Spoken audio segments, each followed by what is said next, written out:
ഒരു അടിപൊളി ഫിഷ് ബിരിയാണിയുടെ റെസിപ്പി ആയിട്ടാണ് ഞാൻ വന്നിട്ടുള്ളത്. അപ്പോൾ അതിലേക്ക് ചെറിയ ഉള്ളി, വെളുത്തുള്ളി, ഇഞ്ചി, കുരുമുളക്, വലിയ ജീരകം, പച്ചമുളക് ഒന്ന് ചതച്ചെടുക്കാം. വലിയ ഉള്ളി, തക്കാളിയൊക്കെ അരിഞ്ഞു വെച്ചിട്ടുണ്ട്. മല്ലിച്ചപ്പ്, പുതിന ഒക്കെ ചെറുതായി അരിഞ്ഞു വെച്ചിട്ടുണ്ട്. ഇനി മീനക്കുള്ള മസാല തേച്ച് കൊടുക്കാം. അതിന് ചതച്ച് വെച്ചതും അതിലേക്ക് മഞ്ഞൾപ്പൊടി, മുളക് പൊടി, ഉപ്പും ചേർത്തൊന്ന് മീനൊന്ന് മസാല തേച്ച് പിടിപ്പിക്കാം.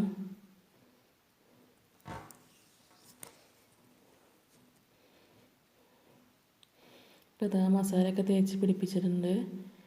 കുറച്ച് നേരം ഒന്ന് റെസ്റ്റ് ചെയ്യാൻ വെക്കണം. അതിന് ശേഷം മീൻ ഫ്രൈ ചെയ്തെടുക്കാം. ഓരോന്നായി ഇട്ട് കൊടുക്കാം. ഒരുപോലെ ആയിക്കഴിഞ്ഞാൽ തിരിച്ചിട്ട് കൊടുക്കാം.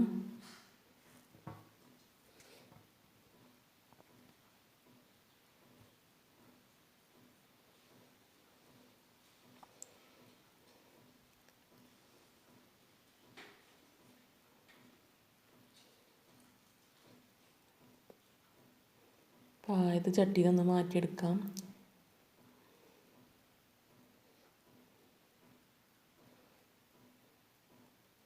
ഇനി അടുത്ത് ഓരോന്നോരോന്നായിട്ട് കൊടുക്കാം.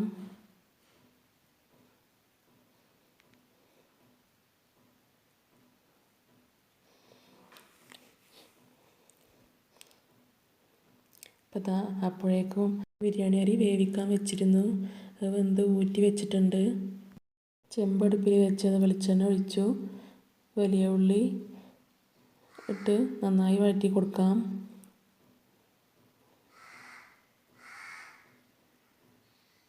ഉള്ളി വാടാൻ ആവശ്യമായ ഉപ്പിട്ട് കൊടുക്കാം. എന്നിട്ട് നന്നായി വഴറ്റി കൊടുക്കാം. ഉള്ളി നന്നായി വാടി കിട്ടണം. ഇനിയിപ്പോൾ ഇതാ ഉള്ളി വാടിയ ശേഷം അതിലേക്ക് തക്കാളി ഇട്ട് കൊടുക്കാം. ഒന്ന് ഇളക്കി കൊടുക്കാം. തക്കാളിയൊക്കെ നല്ലോണം വെന്ത് ഉടയണം.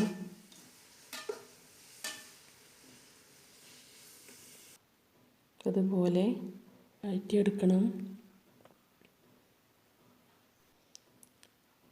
ഇതിലേക്ക് മസാലപ്പൊടികൾ ഇട്ട് കൊടുക്കാം.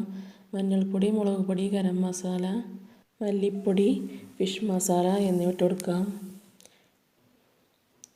ഇതിലേക്ക് ചതച്ച് വെച്ചത് ഇട്ട് കൊടുക്കാം. നന്നായി വഴറ്റി കൊടുക്കാം.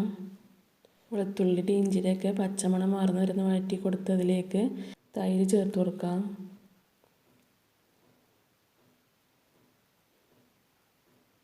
ഒന്ന് ഇളക്കി കൊടുക്കാം. ഇതിലേക്ക് മല്ലിയിലയും പുതിനയിലയൊക്കെ ചേർത്ത് കൊടുക്കാം.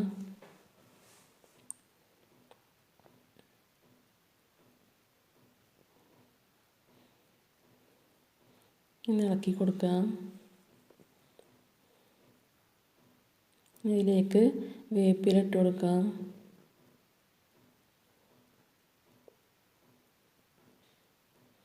ഇനി ഫ്രൈ ചെയ്ത മീനിലേക്ക് മസാല ഇട്ട് കൊടുക്കാം.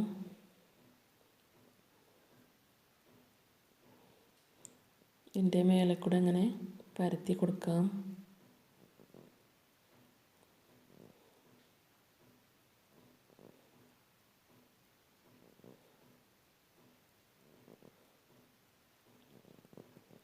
ഇതുപോലെ എല്ലായിടത്തും കൂടെ ഒന്ന് ആക്കി കൊടുക്കാം. ചോറ് ചെമ്പിലേക്ക് ഇട്ട് കൊടുക്കാം. ഒന്ന് പരത്തി കൊടുത്ത് അതിൻ്റെ മേലെ മല്ലിയില, പുതിനയിലയൊക്കെ ഇട്ട് കൊടുക്കാം.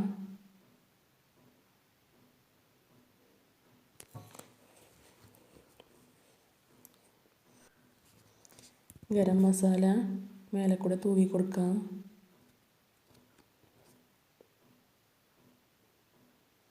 നെയ്യ് ഒഴിച്ചു കൊടുക്കാം.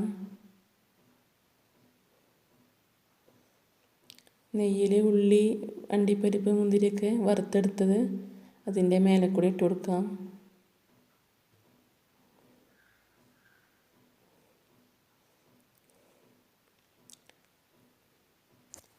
ഇനി ഫിഷ് മസാല ആക്കി വെച്ചിരുന്നില്ലേ, അത് അതിൻ്റെ മേലെ വെച്ച് കൊടുക്കാം.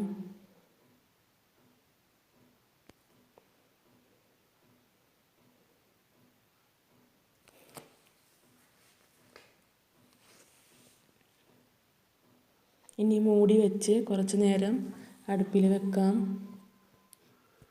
ഇപ്പോൾ ദാ നല്ല അടിപൊളി ഫിഷ് ബിരിയാണി തയ്യാറായിട്ടുണ്ട്. ഇതുപോലെ ഉണ്ടാക്കാത്തവരൊന്ന് ഉണ്ടാക്കി നോക്കി. നല്ല അടിപൊളി ടേസ്റ്റാണ്.